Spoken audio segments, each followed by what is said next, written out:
Friends, welcome to my channel tech Vidya by Manisha. मित्रांनो, आजचा आपला टॉपिक आहे Newton's universal law of gravitation, पहिल्या चॅप्टरमधला. लॉ सुरू करण्यापूर्वी मला एक गोष्ट सांगायची आहे की जर आपला हा रोजचा अनुभव आहे की जर आपला एखादा मित्र असेल तर आपल्याला त्या मित्राला नेहमी भेटावं असं वाटतं, बोलावं असं वाटतं. आपण त्या मित्राला नेहमी भेटतो. का भेटतो? कारण आपली त्या मुलाशी आपलं का बरं जुळतं?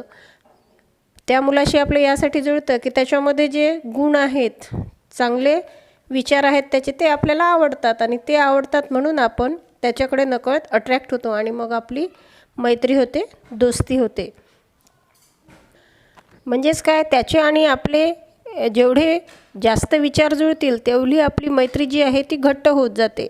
त्याचे आणि आपले विचार करण्याची पद्धत सारखी आहे, त्यामुळेच आपण त्याच्याकडे नकळत अट्रॅक्ट होतो. तर ह्या अट्रॅक्शनवरच आपला जो Newton's universal law of gravitation आहे हा डिपेंड आहे. चला तर मग बघूया या लॉमध्ये काय आहे. व्हिडिओला सुरुवात करण्यापूर्वी माझी तुम्हाला एक रिक्वेस्ट आहे की जर तुम्ही माझे चॅनल सबस्क्राईब केले नसेल तर नक्की करा. सर्वात पहिले आपण लॉची डेफिनेशन बघू. Every object in the universe attracts every other object with a definite force. Every object म्हणजे या युनिवर्समध्ये, या विश्वामध्ये मधली प्रत्येक वस्तू जी आहे ती प्रत्येक दुसऱ्या ऑब्जेक्टला अट्रॅक्ट करते, स्वतःकडे अट्रॅक्ट करते विथ अ डेफिनेट फोर्स. या अट्रॅक्शनसाठी काहीतरी एक फोर्स लागतो. त्या डेफिनेट फोर्सनी प्रत्येक ऑब्जेक्ट ह्या युनिवर्समधल्या दुसऱ्या प्रत्येक ऑब्जेक्टला स्वतःकडे अट्रॅक्ट करतो. This force is directly proportional to the product of the masses of two objects and is inversely proportional to the square of the distance between them. ही जी संकल्पना आहे ही आपण या डायग्रामच्या मदतीने समजून घेऊ. समजा आता हा एक सर्कल आहे, हा मास आहे, याला आपण M1 नाव दिलं आणि हा सेकंड ऑब्जेक्ट आहे, याला M2 नाव दिलं.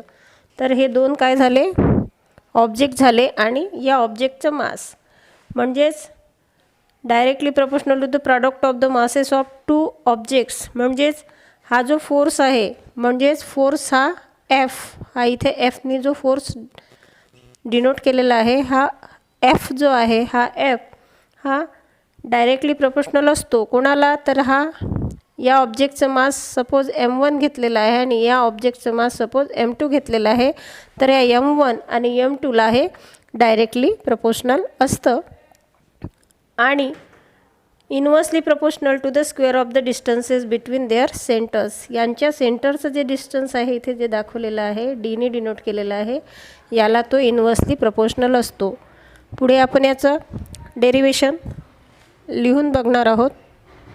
Practically the force of attraction between two bodies can be written as F is directly proportional to the M1 and M2. हे काय होते, दोन ऑब्जेक्ट्सचे मासेस होते. And here inversely proportional to the D square, म्हणजेच square of the distances between their centres. इथे हे प्रपोर्शनॅलिटीचं sine जे आहे, या ठिकाणी आपण प्रपोर्शनॅलिटीचं साईन काढून इथे आपण G लिहितो. तर हा G काय आहे, here G is the universal constant of proportionality and is called universal gravitational constant. मग G काय आहे, Gला म्हणायचं आहे युनिव्हर्सल ग्रॅव्हिटेशनल कॉन्स्टंट. या Gची व्हॅल्यू जी आहे ती आहे, या Gची व्हॅल्यू आहे 6.673 into 10⁻⁻11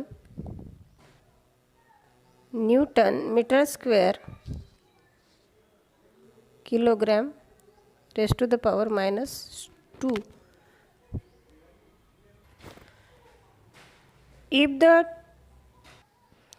If the two bodies are spherical, that means like this shape, Direction of the force is always along the line joining the centers and the distance between the centers is denoted by D.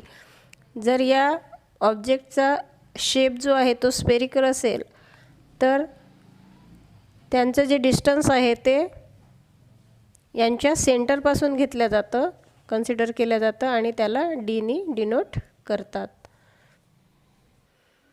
Wien the bodies are not spherical, जर बॉडीचा shape spherical नसला किंवा irregular असला और have an irregular shape, the direction of the force is along the line joining and distance taken to be the two centers of mass. In this way, Newton's universal law of gravitation is very easy. I hope you understand this concept. Thanks for watching.